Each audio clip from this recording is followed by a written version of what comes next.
Olá, pessoal. Bom dia para vocês que estarão assistindo essa aula no período da manhã. Vamos hoje finalizar o nosso conteúdo e vamos falar de concurso de pessoas. O concurso de pessoas está previsto no artigo 29, caput, do Código Penal. O que diz esse artigo? Quem, de qualquer modo, concorre para o crime, incide nas penas a este cominadas, na medida de sua culpabilidade. Na medida de sua culpabilidade. Então, exemplo do que nós já falamos nas aulas anteriores, essa aula que nós estamos ministrando direito penal, nós temos como base as lições do professor Kleber Masson, como já expliquei para vocês anteriormente. Pegamos na doutrina do livro dele para nos basear para fazer essas aulas. Então, vamos iniciando aqui falando quais são as denominações para concurso de pessoas.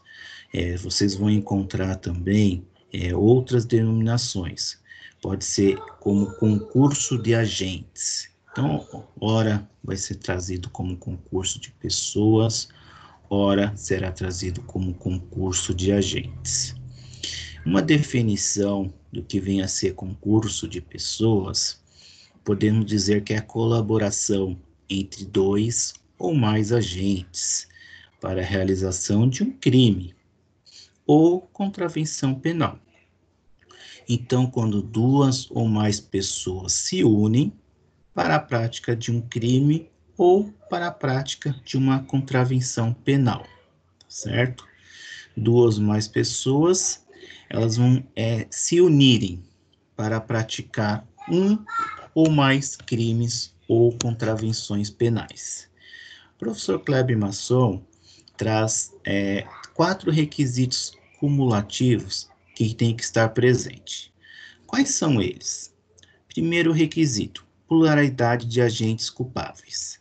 Essa pluralidade de agentes culpáveis, quando existir duas ou mais pessoas, como expliquei anteriormente, né?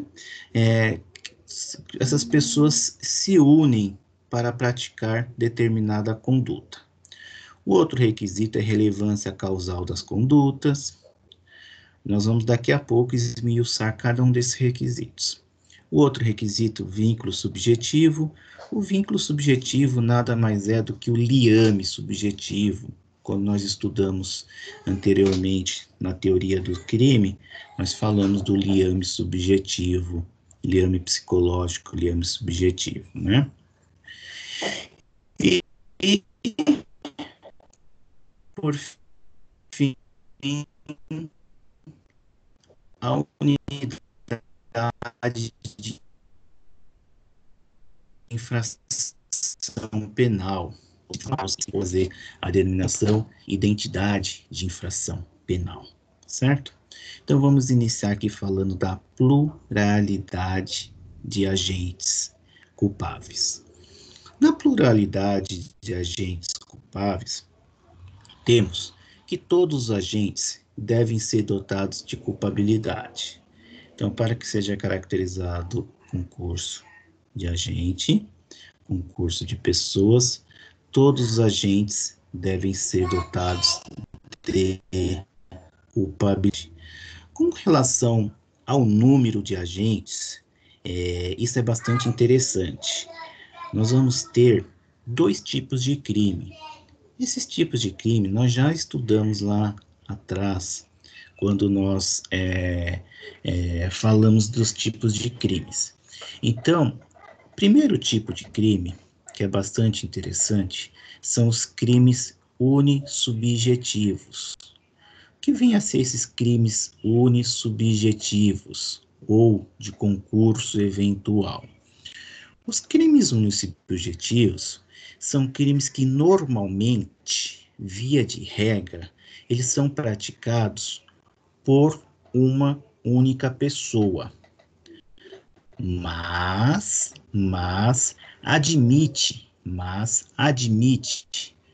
concurso, admite maioria de mais de uma pessoa. Então, se você pega o exemplo clássico, o homicídio. O homicídio, ele pode ser praticado por uma pessoa ou pode ser praticado por mais de uma pessoa. O crime é possível que você mate alguém, uma única pessoa mata a outra, ou une duas pessoas mata a outra, 3 pessoas, 4 pessoas. Então a gente chama esse tipo de crimes unissubjetivos ou de concurso eventual, tá? Geralmente está ali na parte geral do Código Penal, né? Nosso artigo 29. Então, se o sujeito A une-se com o sujeito B e pratica um homicídio, nós vamos ter A mais B, artigo 121, combinado com o artigo 29, que seria o concurso de pessoas. Temos uma outra modalidade, que são os crimes plurissubjetivos,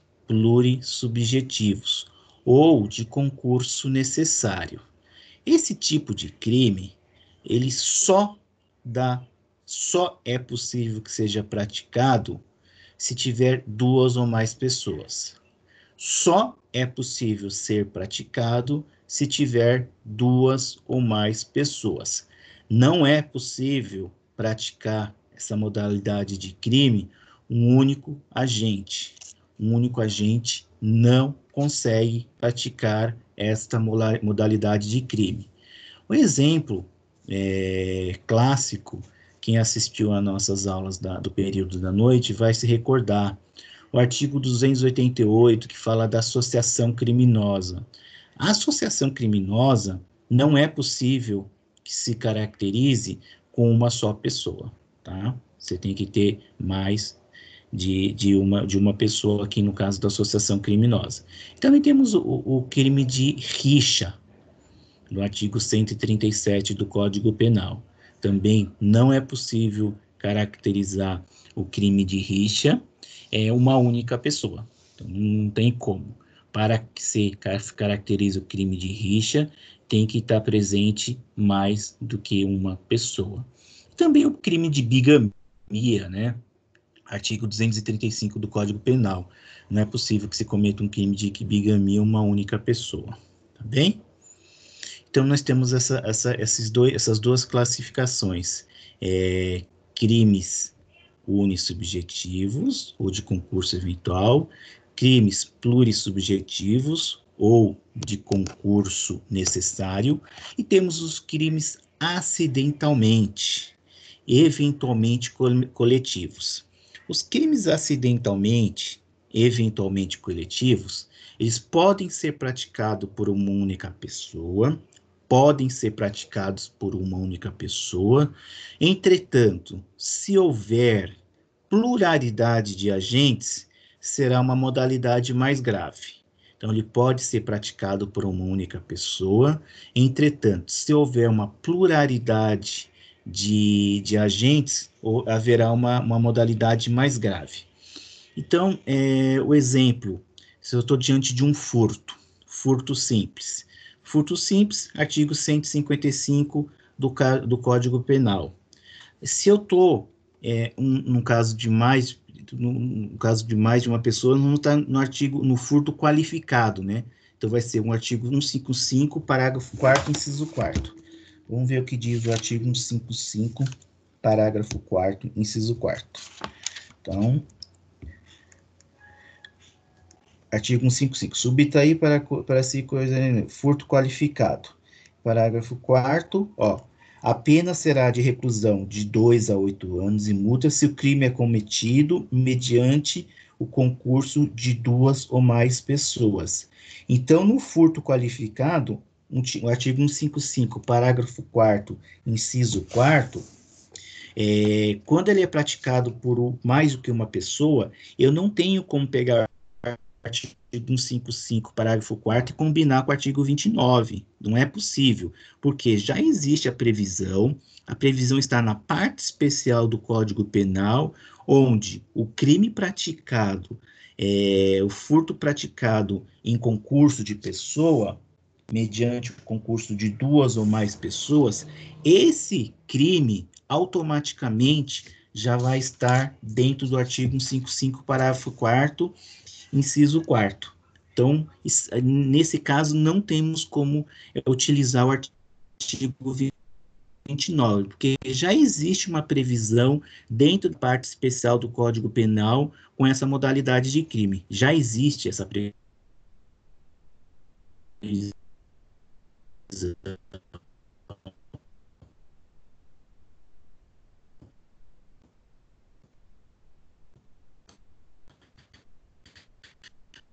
Por esta razão,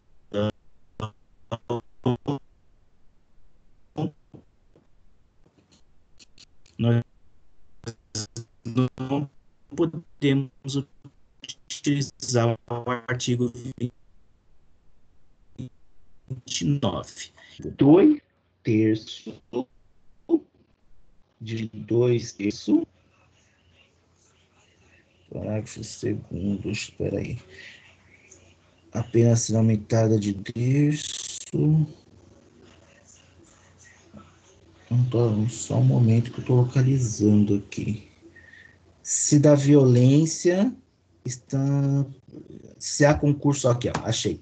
A pena será aumentada, parágrafo 2º, inciso 2. A pena será aumentada de 1/3 até a metade, se há o concurso de duas ou mais pessoas. Artigo 157, parágrafo 2º, inciso 2. Tá certo?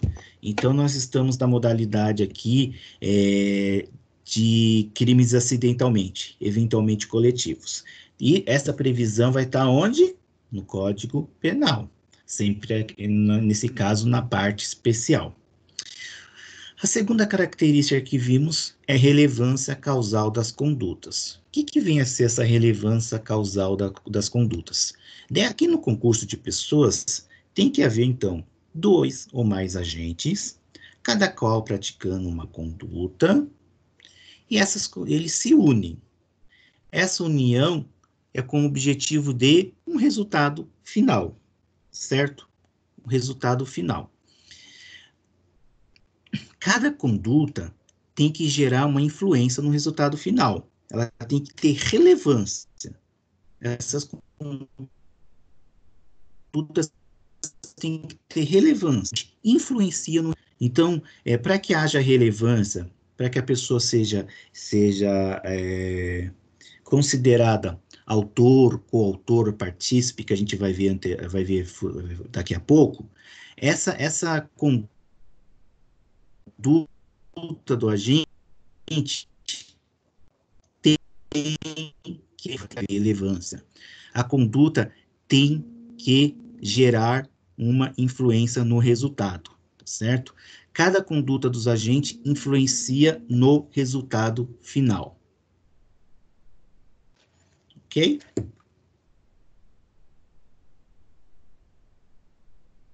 Todos, espero que estejam acompanhando. Vamos lá, vamos lá.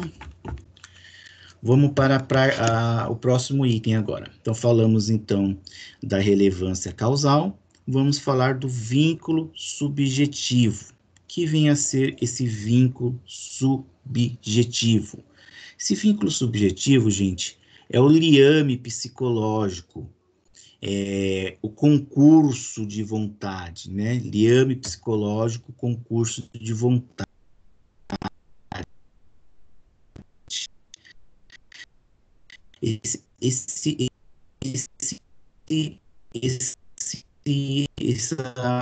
Essa vontade dos agentes em chamado como princípio da convergência, né? Chamado como princípio da convergência, ou seja, todos os agentes têm que ter vontades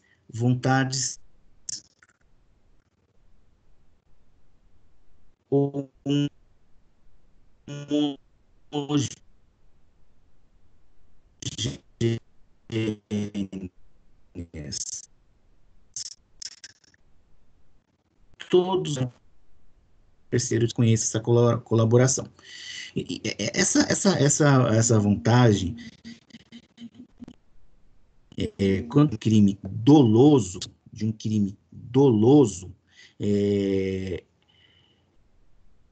tem que haver essa vontade de forma dolosa.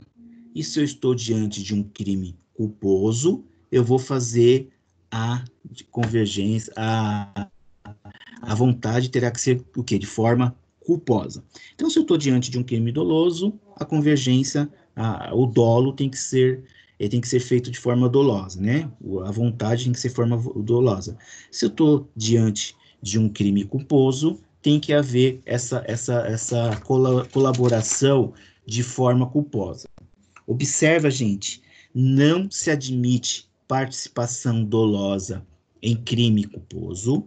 Então, não se admite participação dolosa em crime culposo. E, de outro lado, também, não se admite participação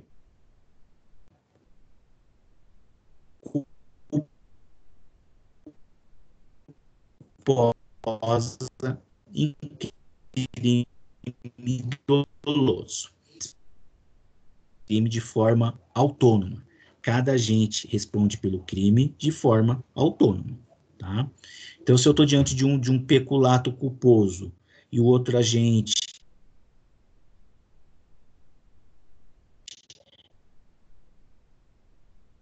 ele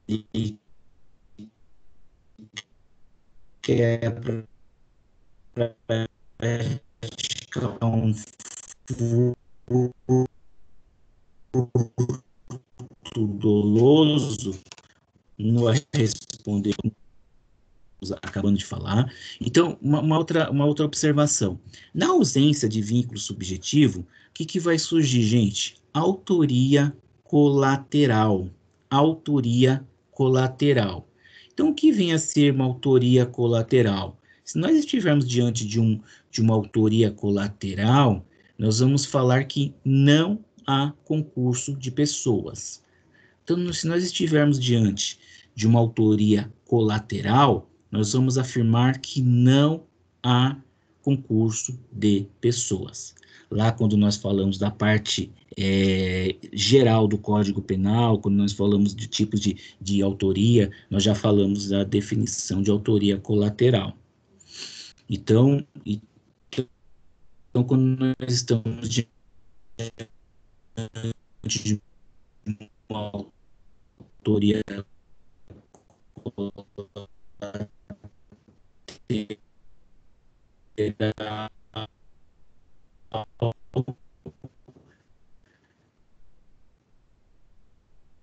não haverá concurso. Efetivo não é a mesma coisa que prévio ajuste. O liame subjetivo, ele é esse vínculo, esse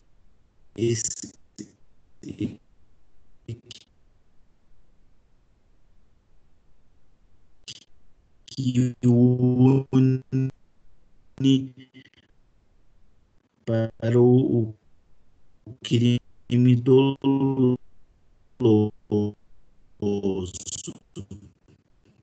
para o crime eles vão programar uma determinada atitude delituosa, um determinado crime.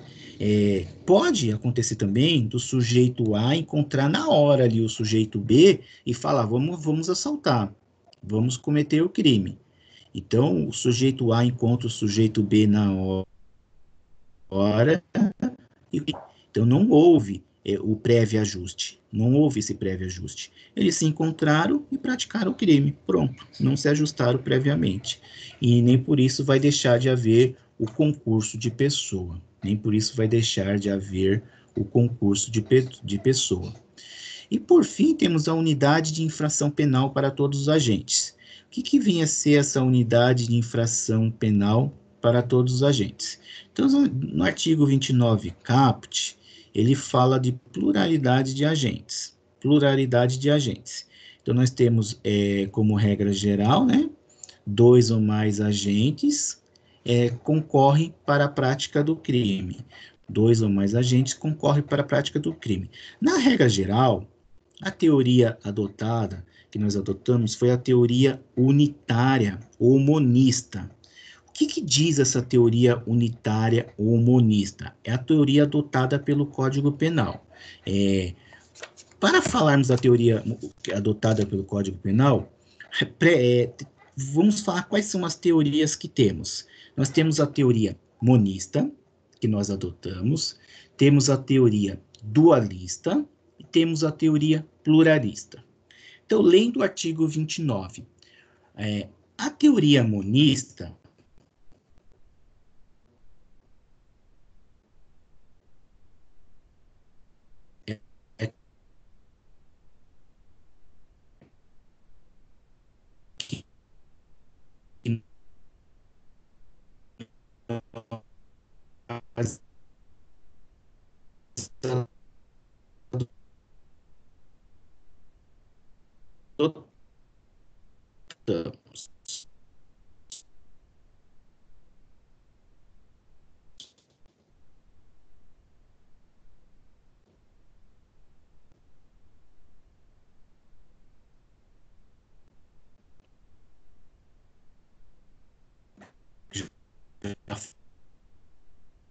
falo delas para vocês.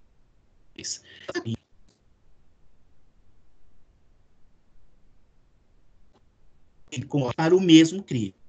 Todos aqueles que concorrem para o crime respondem para o mesmo crime.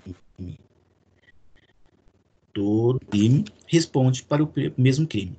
Se todos respondem pelo mesmo crime, eles vão ter a mesma pena? Então, se todos respondem pelo mesmo crime, vão ter a mesma pena? Não necessariamente. Não necessariamente. Eles vão responder pelo mesmo crime. Não quer dizer que terão a mesma pena. Responder pelo mesmo crime não é a mesma coisa de ter a mesma pena, tá? Por quê? O Código Penal, ele vai se valer do princípio da culpabilidade. Então, lá no artigo 59, na dosimetria da pena, o juiz necessariamente não vai dar a mesma pena para os agentes. Não necessariamente. Pode ser que dê, em alguma situação pode ser que dê, mas não é uma regra. Mas não é uma regra. Tá certo? Vamos dar um exemplo aqui que o professor Kleber Masson traz para nós. A e B se unem. A derruba o B, A e B se unem. A derruba o C, A derruba o C, e B vai lá e começa a bater, até a morte. Então, lá na dosimetria da pena, o sujeito B, ele vai ter uma pena maior do que o A. Porque qual foi a conduta do A? Derrubar. Qual foi a conduta do B? Esmurrar até a morte. Então, vai existir isto. Não quer dizer que necessariamente eles vão ter a mesma pena. Então, como regra geral, falamos que o Código Penal adota qual teoria? Teoria unitária, teoria monista, ou teoria monística. Essa é a regra geral. Todos respondem pela mesma pena. Respondem tendo a mesma pena. Mesmo crime. Todos respondem pelo mesmo crime. Não quer dizer a mesma pena. Todos respondem para o mesmo crime. Não quer dizer que terá a mesma pena. Essa regra da teoria unitária, teoria monista, existem exceções? Sim, toda regra há exceção. Então, qual que é a exceção que vai usar, vamos dizer, exceções pluralistas aí? Ocorre quando dois ou mais agentes, ele concorre para a produção do mesmo resultado, mas responde por crimes diversos. É uma exceção. Eles concorrem para a produção do mesmo resultado, mas respondem por crimes diversos. Então, vai ser uma exceção a essa regra. Exemplo, mulher faz o aborto. Mulher permite que o médico faça o aborto. Então, a mulher, ela vai responder pelo artigo 124, segunda parte. Já o médico, ele vai responder pelo artigo 126. Então, é uma das exceções que temos. A mulher responde pelo 124, segunda parte, e o médico responde pelo artigo 126. Temos outras exceções? Temos. Corrupção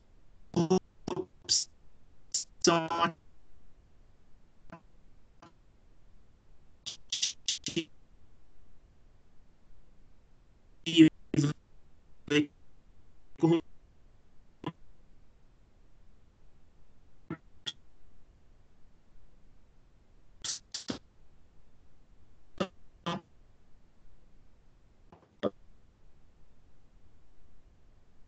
passiva.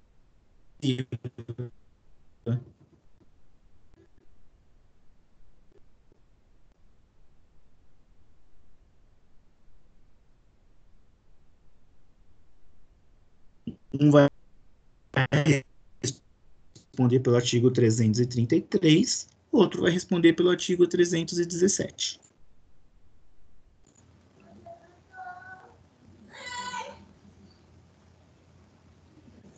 Só adiantando aqui o slide para a gente poder ficar batendo com o que a gente está falando.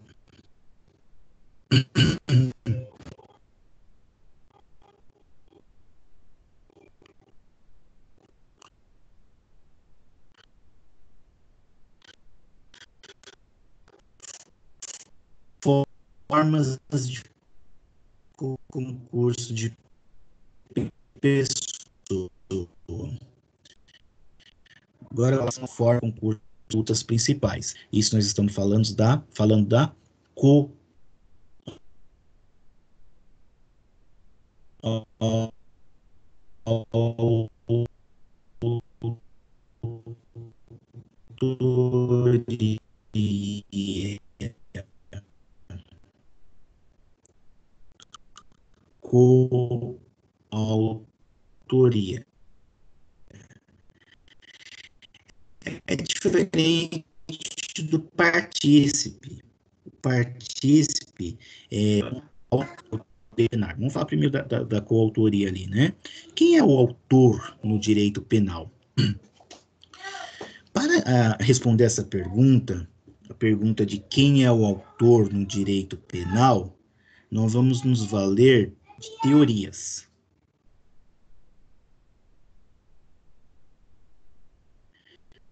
Quais são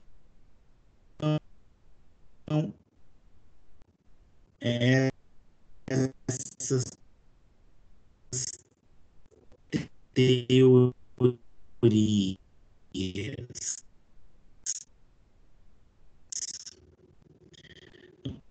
Nós vamos falar agora de duas teorias. Essas duas teorias constituem o autor e admite a figura do partícipe. Ela restringe a figura do autor e admite a figura do partícipe. Nessa teoria, autor é aquele que pratica o núcleo do tipo. Para essa teoria, objetivo formal, autor é aquele que pratica o núcleo do tipo. O núcleo do tipo é o verbo do tipo. Então, lá no subtrair coisa alheia móvel, o autor vai ser aquele que subtrai, ele pratica o verbo do tipo.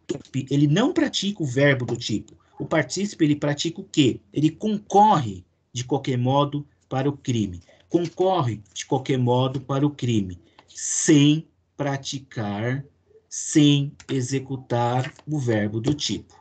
Concorre, de qualquer forma, para o crime, sem praticar o verbo do tipo. Falando dessa teoria objetivo formal, nós vamos estar falando também do autor intelectual. Que vem a ser o autor intelectual? Autoria intelectual é aquele mentor do crime. É aquele mentor do crime. é aquela pessoa que está por trás, que planeja todo o crime, mas ele não executa o núcleo do tipo.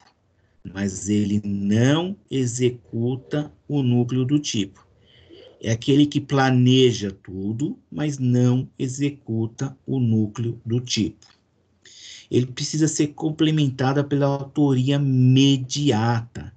Autor mediato é que se vale de uma pessoa sem culpabilidade. Olha que interessante, se vale de uma pessoa sem culpabilidade para execução de um crime. Se vale de uma pessoa sem culpabilidade para execução de um crime. Então, a teoria objetivo formal, de forma assim bem resumida, é isso. O que vinha a ser a teoria objetivo formal?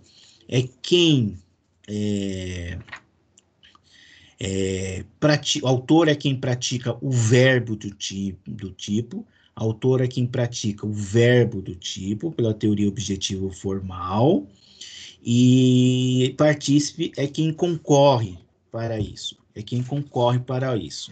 Já a teoria do domínio do fato, ela é diferente, ela tem uma proposta diferente. Essa teoria do domínio do fato, ela tem a seguinte proposta, né? Pega um pouquinho da teoria objetivo formal e faz alguns ajustes, Ela vem ampliar esse conceito de autor, Então, lá na teoria objetivo formal, o autor é quem pratica o núcleo do tipo. Para a teoria, aí fala nós falamos do autor intelectual, autoria imediata. Para essa teoria do domínio do fato, ela vai dizer que todo mundo é autor. Autor é quem tem o controle final do fato. Autor é quem tem o controle final do fato. É o senhor do fato criminoso, né? É quem controla finalisticamente o fato. É o senhor do fato, né? É quem manda praticar o crime, quem tem a palavra final do crime, quem tem o domínio do fato. É decisivo para a aplicação da pena é a culpabilidade, né? É possível que o partícipe receba uma pena superior do autor, né? E o partícipe, gente, né, por essa teoria do domínio do fato, pela teoria do domínio do fato, é quem concorre de qualquer modo para o crime. Sem executar o núcleo do tipo. E sem ter o controle final. Então, pela teoria do domínio do fato, o partícipe é quem não tem o controle final. Tá?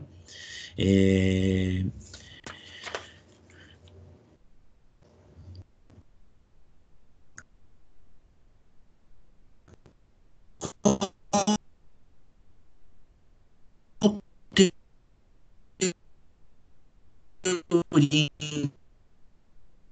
então, o Código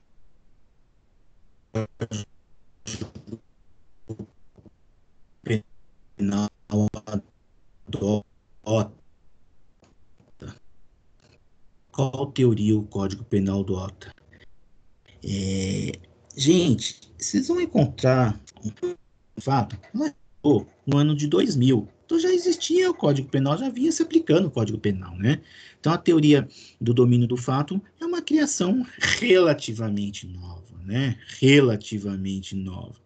É uma criação, assim, relativamente nova. Então, o Código Penal não tinha como ter adotado ela anteriormente, porque ela veio para o Brasil, assim, ela foi adotada por volta do ano 2000, né? Uma criação alemã, já veio por ano 2000.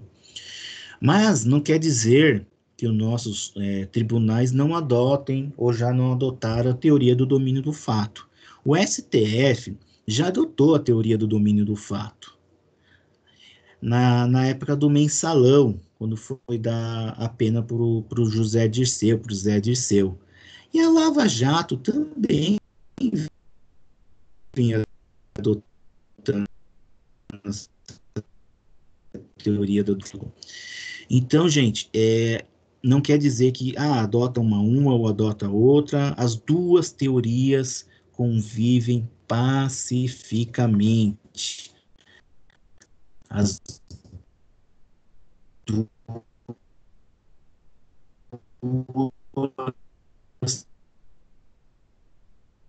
teorias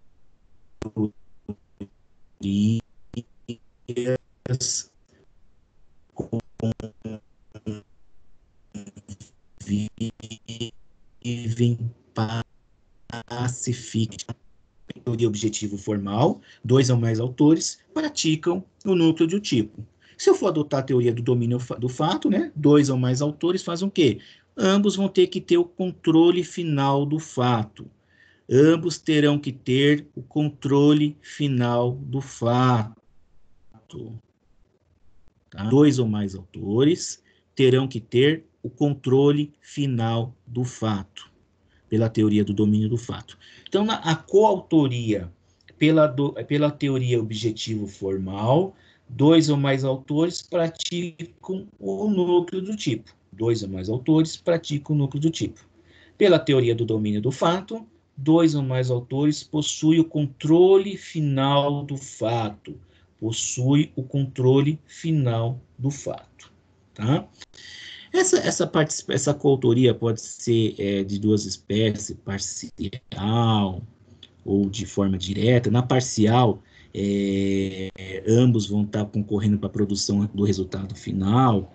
Um dá um soco, o outro dá a facada, né?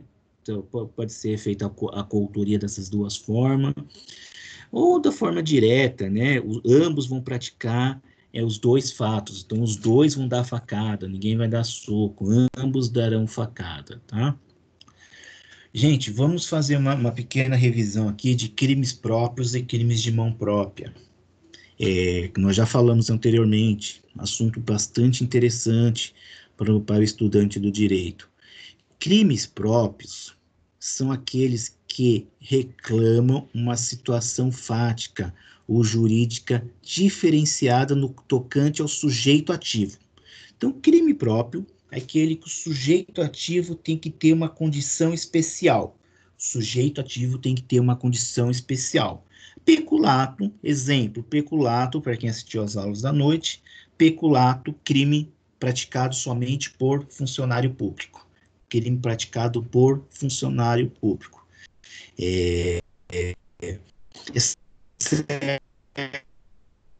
Tá certo que admite a só pode ser praticado por funcionário público, admite no crime peculato, admite a coautoria, admite a participação, da mesma forma o infanticídio, tem que ser praticado pela mãe no estado puerperal, e admite a participação de outras pessoas, a coautoria pode ser de outra pessoa também, autor e coautor, autor e partícipe, tá certo?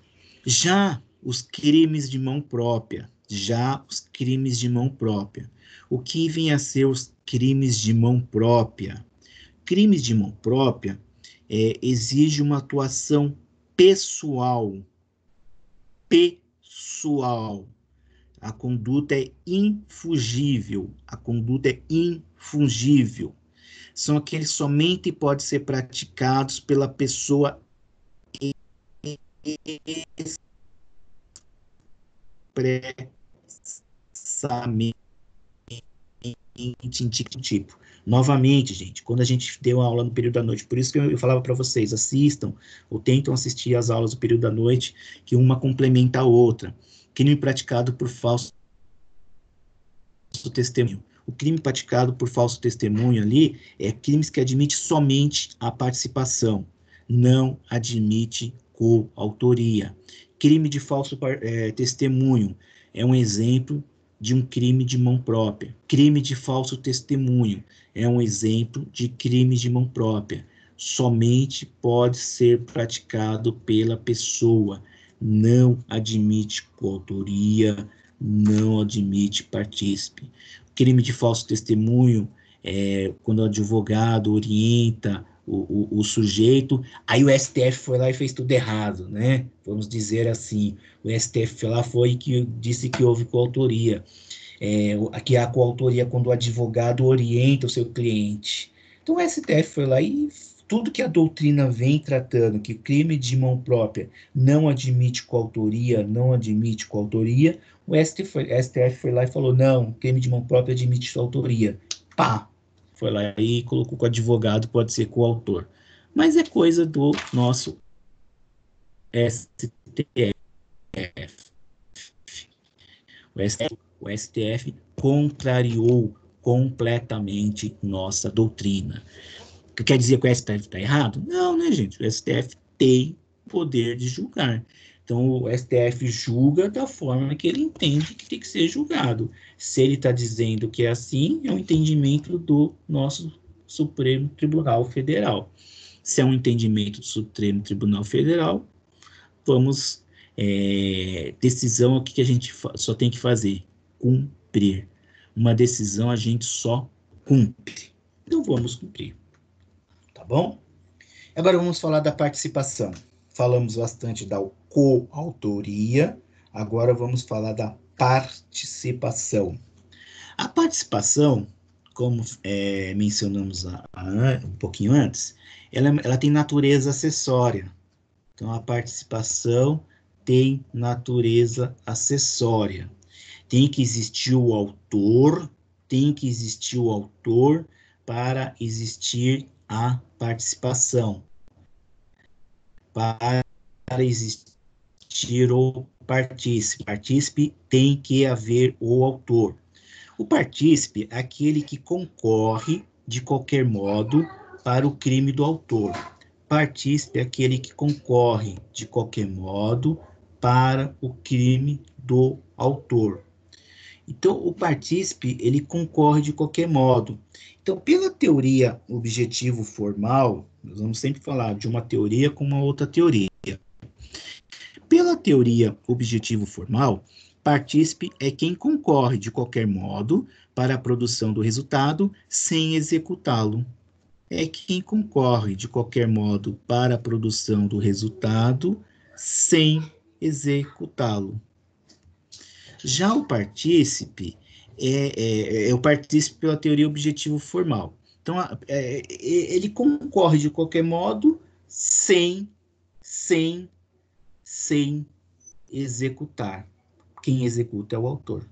Então, o autor executa pela teoria objetivo formal e o partícipe concorre de qualquer modo sem executar. Já pela teoria do domínio do fato,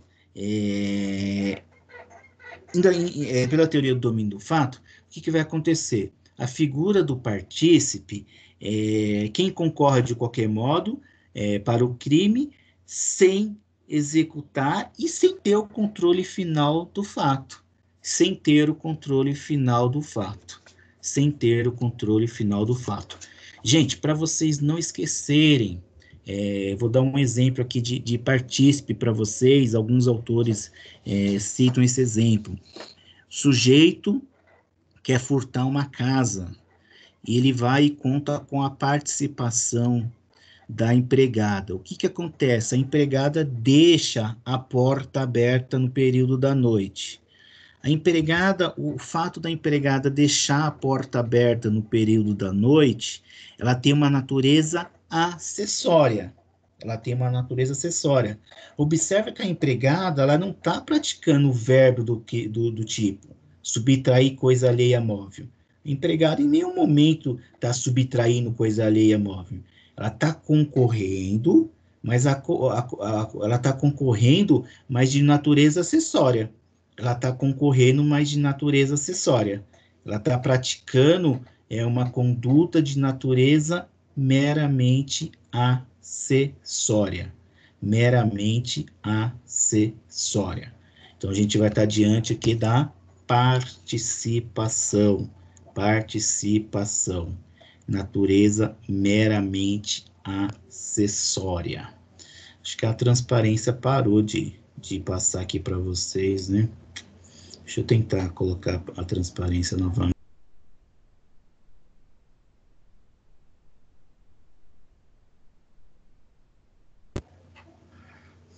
Transparência é coisa de gente antiga, né, gente? O PowerPoint de vocês, né? Que é isso? Transparência não pode. Enquanto eu vou dando aula aqui, eu vou tentando colocar novamente a data show de vocês.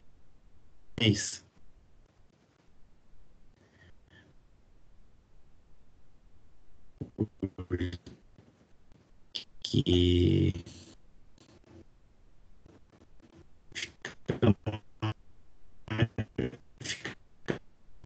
é melhor para vocês acompanharem, né? Fica melhor para vocês acompanharem. Então, aqui tem natureza acessória, pela teoria objetivo formal, quem concorre para o crime sem executar, né? Sem executar. E pela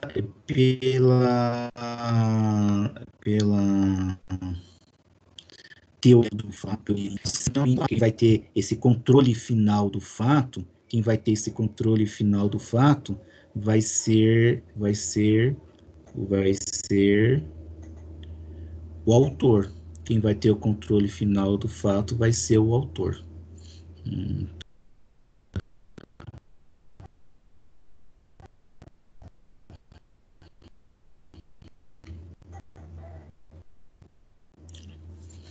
Vou passar para vocês verem. Ó, ficou legal agora, hein?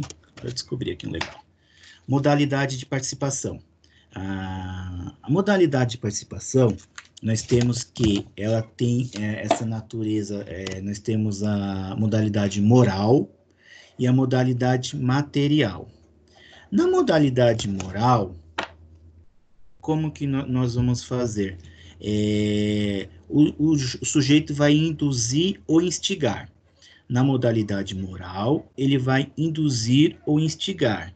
Já na modalidade material, é diferente. Então, vamos falar, então, na modalidade material, ele vai auxiliar. Vamos dizer que ele vai ter um cúmplice aí para cometer o crime, um auxílio material. Qual é a diferença, então, de induzimento e instigação, gente? Qual a diferença entre induzimento e instigação? No induzimento, é fazer surgir na mente do autor, na mente de alguém, vontade criminosa. Fazer surgir na mente de alguém a vontade criminosa. A instigação é reforçar na mente do autor essa vontade criminosa que já existia. É reforçar na mente do autor essa modalidade, essa vontade criminosa que já existia. Estou só reforçando na mente do autor o que já existia, certo?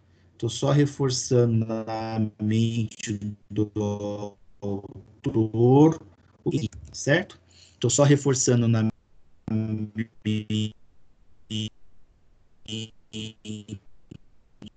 do autor e instigação. O auxílio, eu vou concorrer para o crime. O auxílio, eu vou concorrer para o crime. Concorrer de que forma? De forma material. De forma material. O autor quem vai executar o crime. Em regra, eu vou concorrer o quê? Ali nos atos preparatórios, ou até mesmo pode ser nos atos de execução, eu vou concorrer de qualquer forma. Então, eu vou fazer um jeito material, eu vou dar o revólver, vou emprestar meu revólver para o sujeito matar o outro. Então, eu vou ter uma participação menor, porque eu não pratiquei o verbo do crime, né, pela teoria objetivo formal, e eu também não tive o controle final ali da ação. Então, eu tenho uma participação menor, vou ser um partícipe, eu vou apenas concorrer para essa modalidade de crime, né? Eu vou apenas concorrer, eu vou ter uma participação. E essa participação, gente, o que a gente vai entrar no assunto agora? Participação de menor importância. O artigo 29, parágrafo 1º, ele vai falar da participação de menor importância. O que vem a ser a participação de menor importância? Artigo 29, parágrafo 1º. O que diz isso? Se a participação for de menor importância, a pena pode ser reduzida de 1/6 a 1/3. Se a participação for de menor importância, a pena pode ser diminuída de 1/6 a 1/3, tá certo? Então, vou ter uma redução legal aí, de 1/6 a 1/3. Estou diante do quê? De uma causa de diminuição de pena, da sua natureza jurídica. Estou diante do quê? De uma causa de diminuição de pena. Na dosimetria da pena, vocês já devem saber qual é a dosimetria da pena, como é feita a dosimetria da pena. Naquele grupo de estudo que eu citei para vocês, a professora Marisa fala da dosimetria da pena. Na terceira fase da dosimetria da pena, o juiz vai poder fazer essa redução da participação de menor importância. Então, ele vai fazer na terceira fase da dosimetria da pena. Essa participação, ela é de reduzida quando ocorre uma redução da eficácia causal. Então, a participação do agente vai ter uma redução da sua eficácia causal. O agente, ele concorre para a produção do crime, mas em menor grau. O agente concorre para a produção do crime, mas em menor grau. Ele concorre menos. Esse item que diz a pena pode ser diminuída, é aquilo que o Kelsen fala que deve, né? A pena deve ser diminuída. A pena deve. Esse pode é que deve ser diminuída. O juiz está obrigado a reduzir. Ele pode optar com quanto, né? Se vai reduzir menos, vai reduzir mais, mas ele tem que reduzir. Vai reduzir menos, vai reduzir mais, de acordo com a circunstância do caso, que vai indicar se ele participou menos, qual foi essa participação de menor importância dele. Essa participação de menor importância não se confunda com a coautoria. Não pode ser confundido com a coautoria.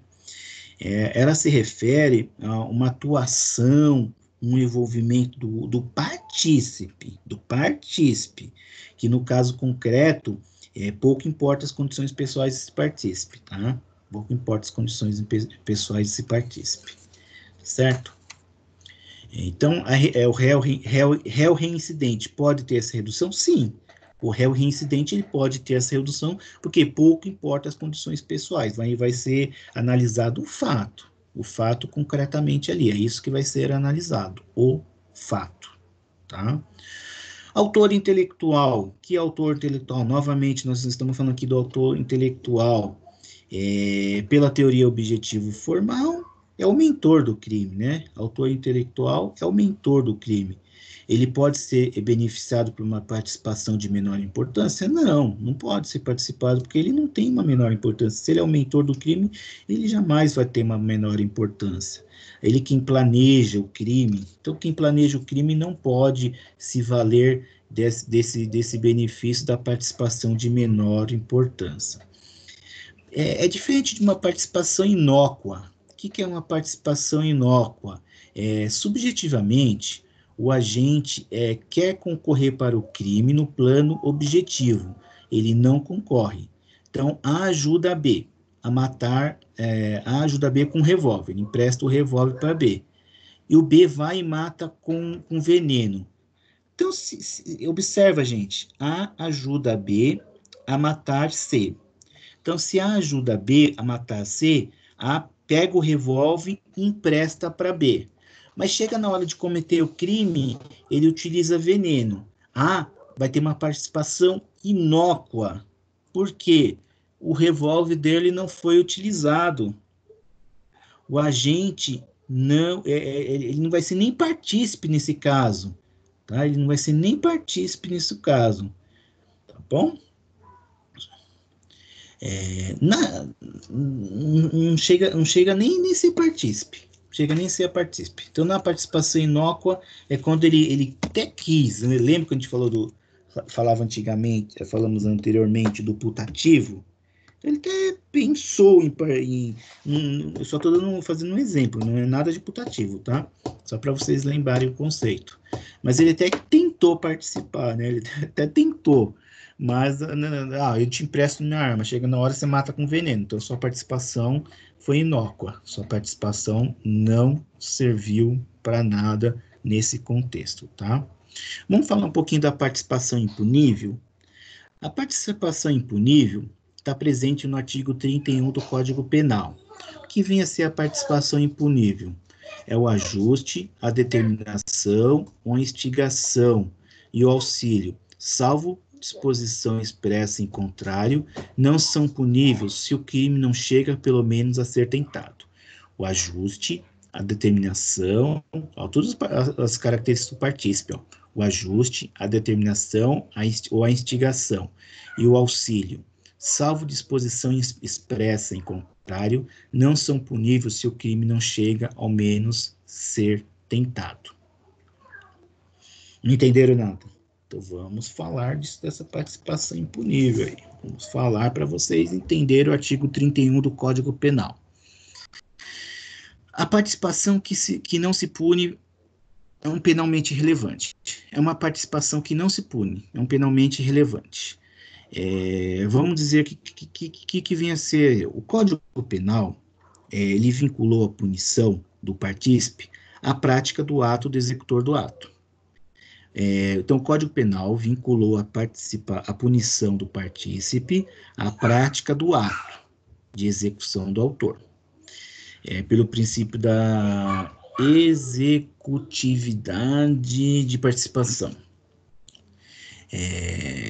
O que vem a ser isso, essa participação impunível? É uma causa atipicidade, uma causa de atipicidade da conduta do partícipe. É uma causa de atipicidade. Atipicidade quando não há crime. É uma causa de atipicidade quando não há crime. Tá? Então é uma coisa assim bem óbvia, né, gente? Se aquela instigação do agente, ele instigou, mas o crime não chegou nem mesmo a ser tentado, então chega o sujeito, mata, te dou meu revólver, mata, te dou meu revólver, leva meu revólver. Ele leva meu revólver, não faz nada, não mata, não tenta matar, não faz nada, então não há que se falar em que houve crime.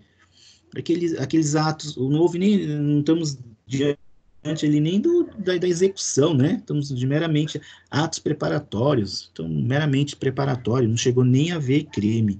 Então não há que se falar em punição nesse caso, não há que se falar em punição nesse caso, certo?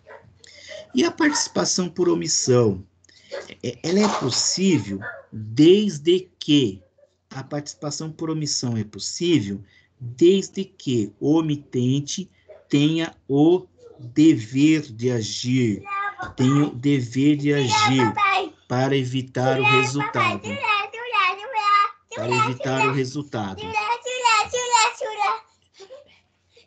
Desde que o agente tenha uma natureza, desde que a gente tenha o dever de agir. Dever de agir, gente, se recordem do artigo 13, parágrafo 2º. Então, nós já falamos anteriormente, lá no início das aulas, do artigo 13, parágrafo 2º. O que vem a ser o dever de agir? É o dever legal, garantidor, dever de ingerência, né? Então, exemplo. Esse exemplo aqui é um exemplo clássico dos livros. Policial vê uma mulher sendo estuprada. Ele tinha o dever legal de agir. Então, o policial vai ser o quê? O partícipe. Há quem diga que esse omitente aí, por ser policial, por ter esse dever de agir, ele vai ser até o coautor do crime, vai ser considerado como coautor do crime, tá? Então é bastante interessante aí, ó, é a omissão de quem não tinha o dever de agir para evitar o resultado. Aí, beleza. Se não tem o dever de agir, você tem que, naqueles casos do artigo 13 ali, ó, eu estou vendo uma pessoa sendo estuprada, então eu não tenho como evitar, então eu tenho que ligar uma autoridade, minha ação é ligar com uma autoridade, tá bom?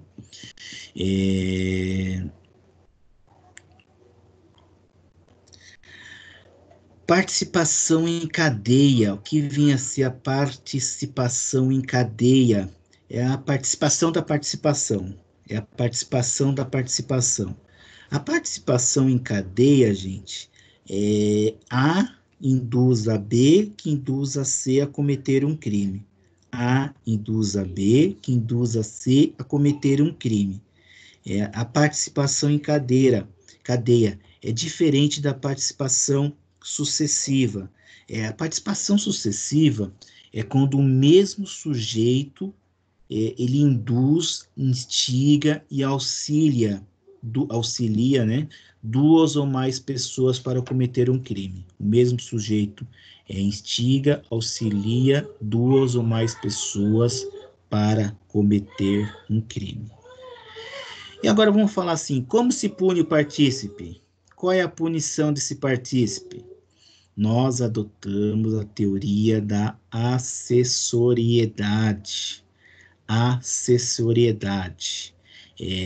Temos a teoria da acessoriedade mínima, teoria da acessoriedade limitada, teoria da acessoriedade máxima, hiperacessoriedade. No primeiro caso, teoria da acessoriedade mínima vai dizer que basta que o partícipe tenha praticado o fato típico. Na limitada, ele tem que ter praticado fato típico e ilícito. Na máxima, fato típico, ilícito e culpável. Na hiperacessoriedade, para típico, ilícito, culpável, mais uma punição efetiva. Então, o que vem a ser assim? Nosso Código Penal, ele não adota nenhuma dessa teoria. Mas antes ali a doutrina trazia ali a jurisprudência que seria uma acessoriedade limitada. Acessoriedade limitada. Atualmente, alguns autores vão dizer que adota a teoria da acessoriedade máxima, mas não adota nenhuma das teorias, não, tá? Mas a mais coerente aí seria essa acessoriedade limitada. Basta que pratique o fato típico ilícito, né? Basta que pratique o fato típico ilícito. Cooperação dolosa distinta, desvios subjetivos entre agentes. Vamos falar agora do artigo 29, parágrafo 2º. O que diz o artigo 29, parágrafo 2º? Se alguns dos concorrentes quis participar de crime menos grave, se-lhe-á aplicado a penas deste. Essa pena será aumentada até a metade, na hipótese de ter sido previsível o resultado mais grave. Então, vamos lá, o que vem a ser isso? Temos um crime menos grave, então o sujeito quer praticar um furto, em concurso de pessoas. Crime mais grave, latrocínio.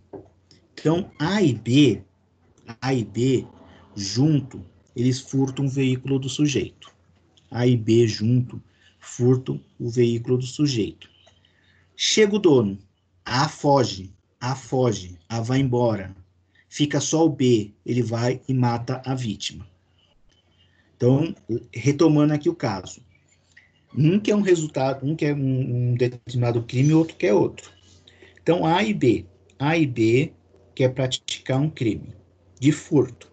Então, eles vão e furtam o carro do sujeito.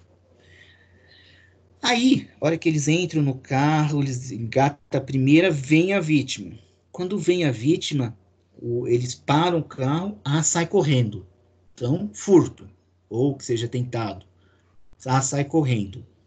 Então, tentativa de furto. B fica. B saca da arma e atira no dono do veículo. Então, A responderá por tentativa de furto, de acordo com o artigo 29, parágrafo 2º. A responderá por tentativa de furto, B responderá por latrocínio. B responderá por latrocínio, tá bom? B responderá por latrocínio. Vamos falar agora de uma situação do artigo 30 do Código Penal, para a gente finalizar esse assunto aqui.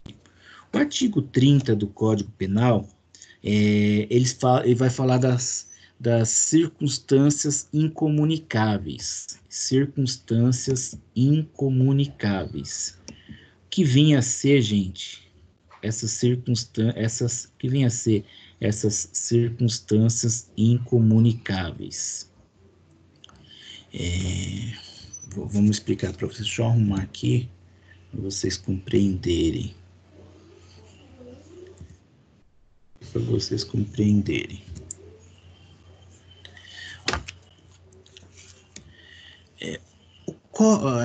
Não se comunicam as circunstâncias e as condições de caráter pessoal, salvo quando elementares do crime.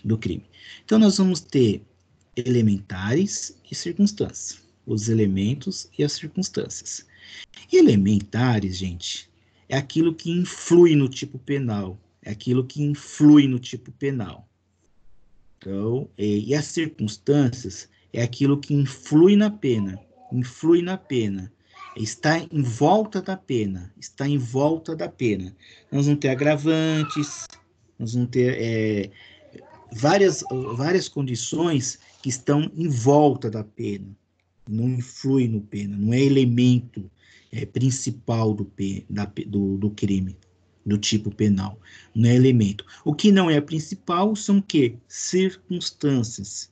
Então, no caso do agente praticar o crime, vai ter uma causa de aumento de pena. Causa de aumento de pena o quê? É uma circunstância. É uma causa Então, vamos partir do pressuposto. A e B roubam a mãe de B. Olha isso, vocês vão entender. Professor que cita esse exemplo é o professor Guilherme Habib. É um outro professor que a gente também estudou. Então, A e B roubam a mãe de B. Existe um agravante que é crime praticado contra ascendente. Existe um agravante que é o crime praticado contra ascendente. Essa agravante, existem circunstâncias elementares, né? Essa agravante é uma circunstância de caráter pessoal. Ó, aqui, ó, circunstância de caráter pessoal. Então, se ela é circunstância de caráter pessoal, que são elementos do tipo, ela só vai influenciar para o B. Então, o B vai ter um agravante de ter praticado o roubo em sua mãe, o A, que é coautor, não vai ter esse agravante, porque são condições de caráter pessoal.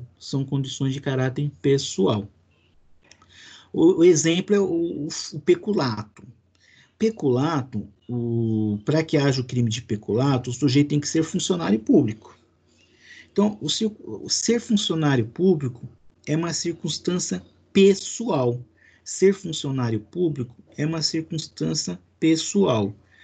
Então, por ser uma circunstância de caráter pessoal, aí nesse caso, ser funcionário público é uma circunstância pessoal. Por ser uma circunstância pessoal, nesse caso, vai se comunicar.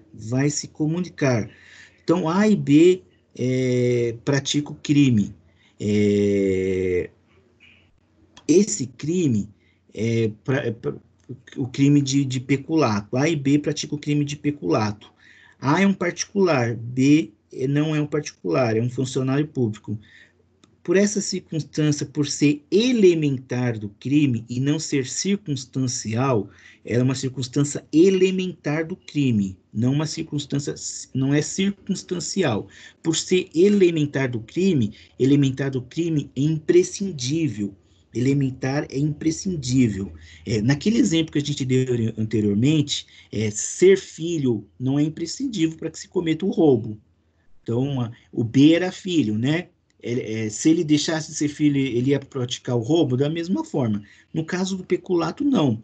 Ser funcionário público é uma circunstância pessoal, só que ela é uma circunstância, ela não é uma elementar, é uma circunstância. Por ser uma circunstância pessoal, ela vai ser elemento do crime de peculato. Então, A e B vão responder, vai se comunicar. A e B vai responder pelo crime de peculato, como se a pessoa que não é funcionário público também fosse, como a pessoa que não é funcionário público também fosse. Um outro exemplo, mãe em estado puerperal pratica o infanticídio. Mãe em estado puerperal pratica o infanticídio. O estado puerperal é uma circunstância, somente o infanticídio somente tem que ser praticado em estado puerperal. Se não for, se fosse uma elementar que não fosse importância, não se comunicaria.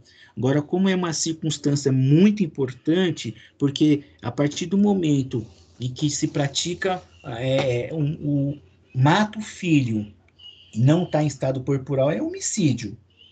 Mas se mata o filho em estado puerperal, é a mãe que mata o filho em estado puerperal. É uma circunstância elementar, é uma circunstância importante, elementar do tipo. Se ela é elementar do tipo, elemento importante do tipo, se ela é elementar do tipo, ela vai se comunicar. Então, ambos vão responder o quê? Ambos vão responder pelo crime de infanticídio, por ser uma circunstância importante, elementar do crime. Então, nós vamos ter dois tipos de circunstâncias, fazendo um resumão aqui geral. No caso, as elementares ou as circunstanciais. Elementares, circunstanciais. Elementares, importante do tipo e vai se comunicar para todos os agentes. Importante do tipo e vai se comunicar para todos os agentes. Elementares, elementares não é importante para o agente, não vai se comunicar para todos os agentes. Só aquela pessoa que tem que vai estar sujeito a sua penalidade maior, no caso que a gente deu do roubo praticado pelo filho. Tá bem? Daqui a pouco a gente vai gravar a última parte da aula, eu vou gravar em 2 episódios, 2 partes, que vai ser a responsabilidade penal da pessoa jurídica. A gente vai falar 5 minutinhos só, não vai ser mais do que isso, só para a gente finalizar o conteúdo.